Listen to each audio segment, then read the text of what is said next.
C'est cette semaine, le Chrysler Pacifica. Édition Pinnacle, c'est vraiment le summum de la minivan. Donc, première minivan à l'essai, premier Chrysler aussi qu'on a à l'essai. Chrysler a plus autant de modèles qu'auparavant. Si on regarde du côté look, qu'est-ce qui différencie la Pacifica des autres vannes, comme la Grande Caravane? Premièrement, on a les grilles en mèche noire qui sont un peu plus grosses que le modèle Grande Caravane. Les lumières sur le côté également ont un look un peu plus agressif. Tout ça rend le modèle Pacifica un peu plus sportif que les autres minivans. On a des belles roues de 20 pouces. Si on poursuit sur le côté, on a tout le tour des fenêtres qui est en métal brossé. Donc, c'est pas chrome, c'est vraiment du métal brossé et du gloss noir. Donc, tout ça vient vraiment donner un look un peu plus classique, là. Moi, je trouve vraiment la taille du véhicule et tout. Il est plus petit, il passe plus partout que la Grande Caravane. Ils ont fait un beau look et à l'arrière, on a une lumière qui part d'un côté jusqu'à l'autre et on a le petit logo All-Wheel Drive parce que ce minivan est une traction intégrale. Du côté de la valise, très belle surprise. Écoutez, la version qu'on a à l'essai, elle est Stow and Go. Donc, ce que ça fait, c'est une valise beaucoup plus profonde. Et quand on a besoin de l'espace arrière, on peut complètement coucher les bancs et les entrées. Donc, ça fait un plateau égal à l'entrée de la valise pour pouvoir glisser des choses sans être encombré. Bon, un véhicule très pratique, mais on peut remarquer cette semaine, le véhicule à l'essai, il y a un hitch. Alors, même si c'est un minivan, on est capable de tirer, de remorquer. On peut tirer jusqu'à 3600 livres. C'est quand même respectable si on le compare à un VUS intermédiaire. Habituellement, on tombe dans les 5000 livres. Alors, 3600 livres, c'est quand même bien. Sous le capot, on retrouve un V6 3.6 litres Pentastar, bon pour 287 chevaux et 262 livres-pieds de coupe. Jumelant une traction de 9 vitesses. Le moteur Pentastar, on le retrouve dans plusieurs modèles Stellantis, dans les Jeep Wrangler, les Durango, etc. Alors, c'est un moteur qui a fait ses preuves, qui est quand même puissant, quand même fiable. Alors, j'approuve le choix de ce qu'on retrouve en dessous du capot ici. Qu'est-ce qui est vraiment pratique avec ce véhicule? Écoutez, c'est la télécommande. On peut vraiment gérer les portes coulissantes à l'aide de la télécommande. Donc, on n'a qu'à cliquer 2 fois et la porte va s'ouvrir automatiquement. Et même chose pour l'autre porte qui est vraiment indépendante. Donc, on peut choisir quel côté on va ouvrir. Maintenant, si on passe à l'intérieur, écoutez, regardez-moi le détail de ces bancs ça a été vraiment travaillé. La couleur est super belle. On a de la surpiqûre, on a des losanges et tout, du cuir perforé. Donc, c'est vraiment un mix. Puis, regardez la petite touche supplémentaire de luxe. Petit oreiller.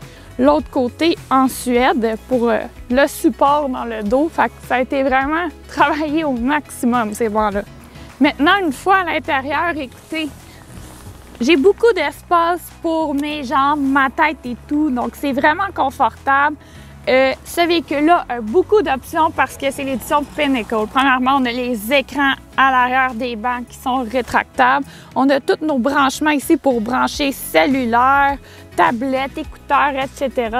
Donc, on a toute la technologie à portée de main. On retrouve un immense toit panoramique aussi, donc c'est vraiment génial. Et on a tous les contrôles ici pour la climatisation. On peut ouvrir et fermer également les bouches de ventilation. Donc écoutez, on peut vraiment avoir un confort personnalisé à l'arrière de ce véhicule-là. Juste ici, on retrouve nos porte-gobelets. Ici, on continue de tirer le tiroir. On a notre tuyau d'aspirateur juste ici parce que ce véhicule-là a un aspirateur intégré. Sous les bancs, on a des compartiments juste ici pour avoir accès à un peu plus de rangement. Donc, c'est vraiment pratique. Pour accéder à la 3e rangée, on couche le banc avec la manette juste ici. Comme ceci.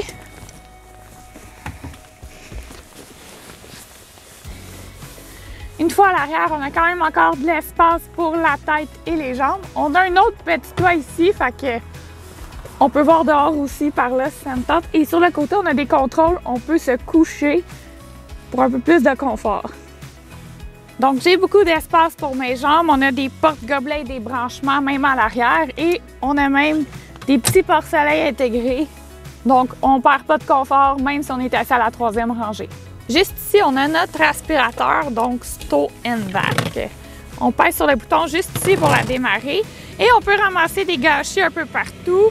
On a également d'autres accessoires juste ici, en plus de ceux qu'on retrouve à l'avant. Une fois qu'on a terminé, le sac se trouve à l'arrière dans la valise et on peut le vider par en arrière.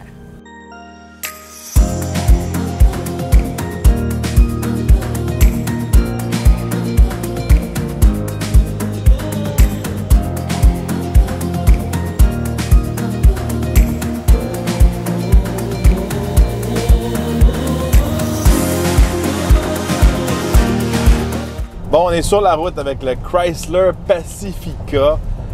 C'est quoi tes premières impressions, toi, Eve, pour une minivan? Pour vrai, là, j'ai été vraiment surprise parce qu'elle avance quand même pas pire, puis elle tient bien la route, elle répond bien. Je m'attendais pas du tout à ça de ce véhicule-là.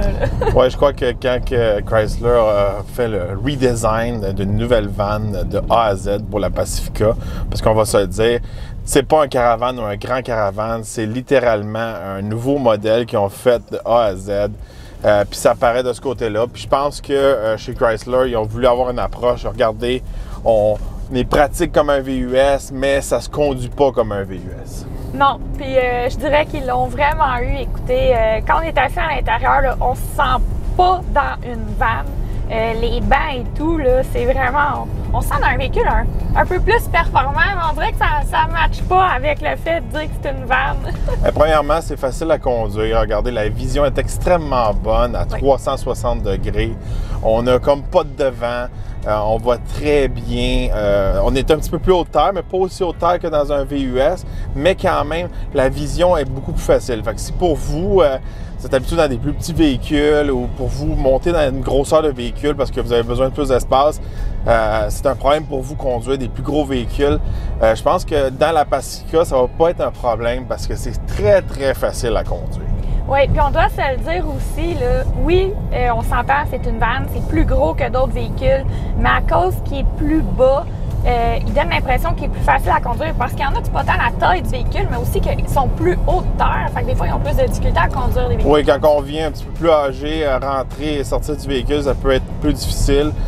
Souvent, c'est une des raisons pourquoi c'est un petit peu populaire avec les gens un peu plus âgés, les minivans. On va se le dire, regardez, côté minivan, il n'y a plus tellement de choix comme auparavant. Il reste du Chrysler, Honda, Toyota, Kia. À part de ça, je pense peut-être j'en oublie un, mais c'est à peu près ça, là. Ceux qui sont vraiment updatés, je pourrais dire, là, de ce côté-là. Fait que c'est encore un marché qu'ils se font beaucoup compétition, mais moi je pourrais dire, c'est plus comme auparavant que les minivans, c'était celui qui va vous offrir le meilleur prix, le meilleur véhicule pour vous. C'est rendu des machines de luxe. Oui, vraiment, là, écoutez, côté luxe, on le sent dedans. Technologie aussi, écoutez, aller porter les enfants à l'école, là, ouvrir les portes, fermer les portes avec des boutons tout seul. Les enfants ont pu on a pu à leur crier après, ferme ta porte, claque pas ta porte, ça se fait tout automatiquement, là. Puis c'est super génial parce que quand je descendais les enfants à l'école, quand on ouvre les portes automatiquement, le véhicule se met seul sur les 4 flashers pour signaler aux gens qu'il y a quelque chose qui se passe, de ralentir en approchant du véhicule. Fait que c'est vraiment un véhicule qui a été créé, je dirais, pour la sécurité et la famille. Oui, tout est pensé pour la sécurité. Même quand que je conduis le véhicule, on voit que les boutons sont faciles d'accès. Rien pour déconcentrer le conducteur. Même chose, l'écran est un petit peu plus vers le conducteur. Toutes des choses faciles, toute la sécurité est toujours pensée là. Mais par contre, moi, quand que je conduis la Pacifica, je m'attendais à une espèce de version fancy d'un Dodge Caravan ou d'un Grand Caravan. C'est pas le cas. Selon moi, regardez, selon mes feelings, j'ai pas vérifié toutes les statistiques, le Pacifica, il me semble plus petit qu'un Grand Caravan. Puis quand on le conduit, un comportement routier très supérieur. Aussi, le modèle qu'on a cette semaine est à rouage intégral et all-wheel drive. super pratique 4 saisons. On va se le dire, une vanne l'hiver, traction avant, souvent ça spin de tour, des fois ça monte pas toujours toutes les pentes, ça reste facilement pogné. Puis aussi, on va se le dire, les gens qui restaient pognés, ils pétaient leur transmission parce que c'était beaucoup de power, beaucoup de poids juste pour une traction avant. Là, on approche de la fameuse courbe où on teste tous nos véhicules. On va voir comment ça tient.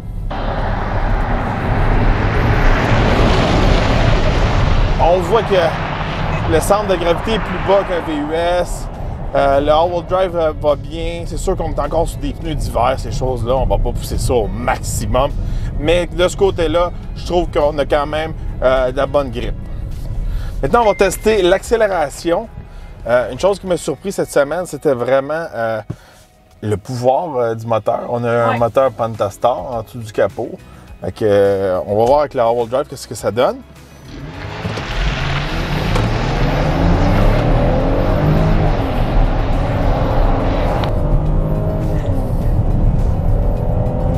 Bon, regardez, 0-100 en 7,3 secondes dans ces environs-là. C'est très respectable pour un minivan. C'est quand même plus rapide que plusieurs modèles qu'on a eu à l'essai qui étaient des berlines ou autres types de véhicules. C'est surprenant de ce côté-là. Exact. C'est plate que cette semaine, on n'a pas eu beaucoup de neige. On n'a pas pu vraiment tester le rouage intégral. Mais on le sent que, regardez, là, j'aurais fait la même accélération avec une vanne traditionnelle à traction avant. J'aurais spiné de sauce, ça aurait crié, puis ça aurait été dans tous les sens. Donc de ce côté-là, le all-wheel drive pour une vanne, je trouve que c'est super. Pour moi, ce qui fait que cette vanne-là se démarque des autres modèles, c'est vraiment son intérieur. Écoutez, toutes les bancs travaillés. Là. Moi, les intérieurs tan, cognac, intérieur rouge, c'est vraiment des couleurs qui viennent me taper dans l'œil. Quand j'ai vu Jules arriver avec le véhicule à côté de moi cette semaine, j'étais comme « Oh boy, je sais pas si on va avoir du fun ».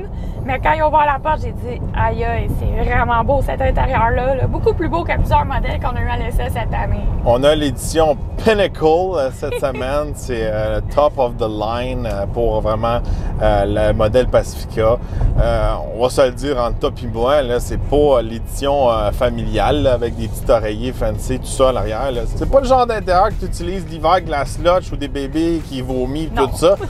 Moi, je trouve que cette édition Pinnacle est vraiment pour monsieur qui s'en va jouer au golf avec ses amis. C'est pour ça que ça s'appelle Pinnacle, comme les balles de golf. OK. Joke de golf, hein? Vous attendiez pas à ça.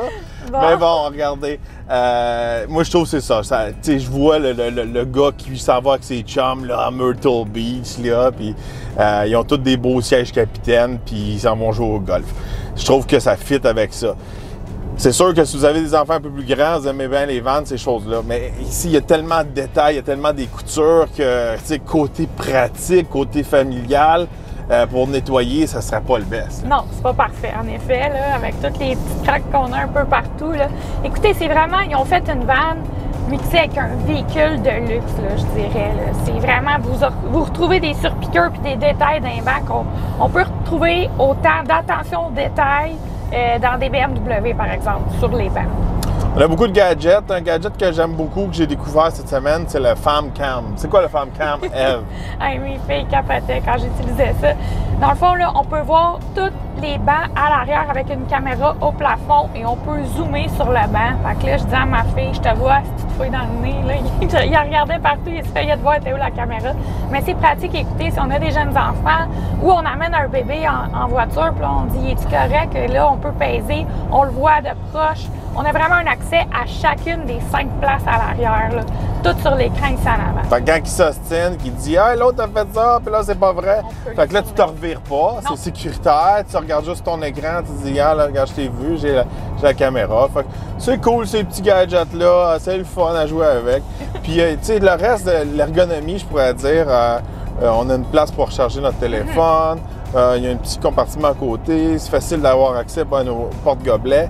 Puis, à l'intérieur du véhicule, je trouve que c'est spacieux, mais à l'extérieur du véhicule, je pourrais dire, c'est plus compact. Oui. Très facile à stationner, rentre partout. C'est moins compliqué que conduire un VUS intermédiaire ou un grand caravane, je pourrais dire.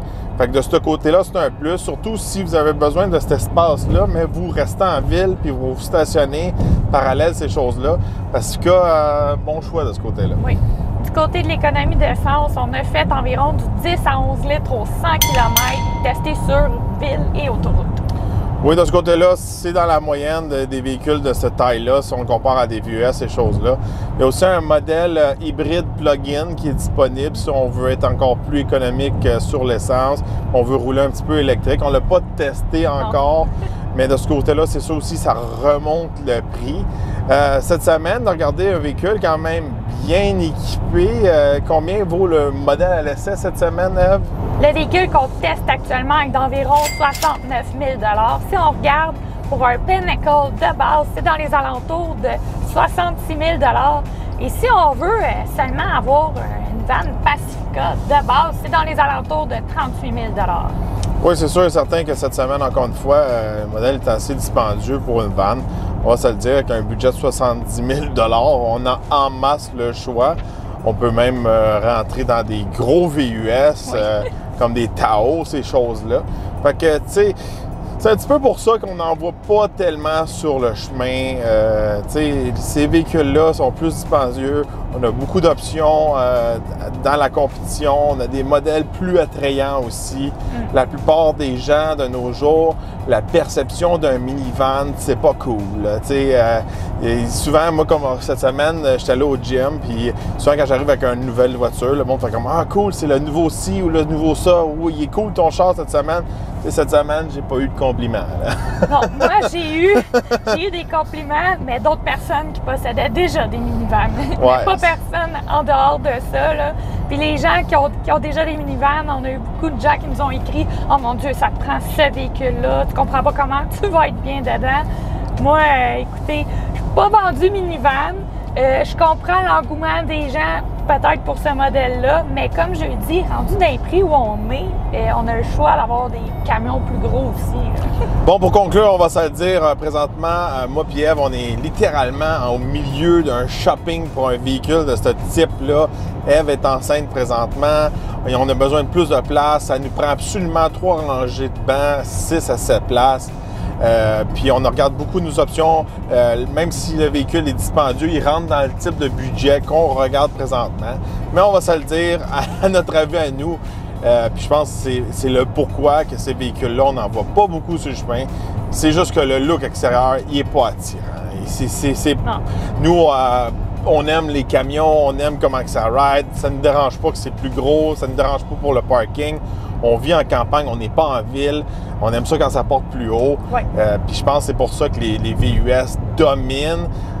Puis de plus en plus, les minivans comme ça disparaissent.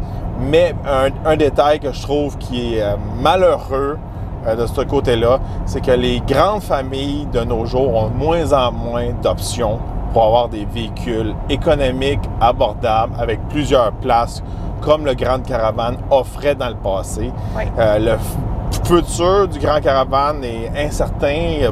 Même, j'ai eu beaucoup de rumeurs qu'il allait l'enlever cette année ou l'année prochaine. Alors, côté, je pourrais dire, abordable, avoir un 7, 8, 9 places, pas beaucoup de choix. Puis on va se le dire, quand on a besoin de 6 places supplémentaires en nous incluant nous autres, le budget est souvent plus serré quand on a des grosses familles. Fait que c'est dommage de ce côté-là. Oui, vraiment. N'oubliez pas de vous abonner, n'oubliez pas de liker et partager la vidéo. Également, n'oubliez pas d'aller nous suivre sur nos pages Facebook et Instagram. On vous met les liens dans la description et on se retrouve dans un prochain Essai routier.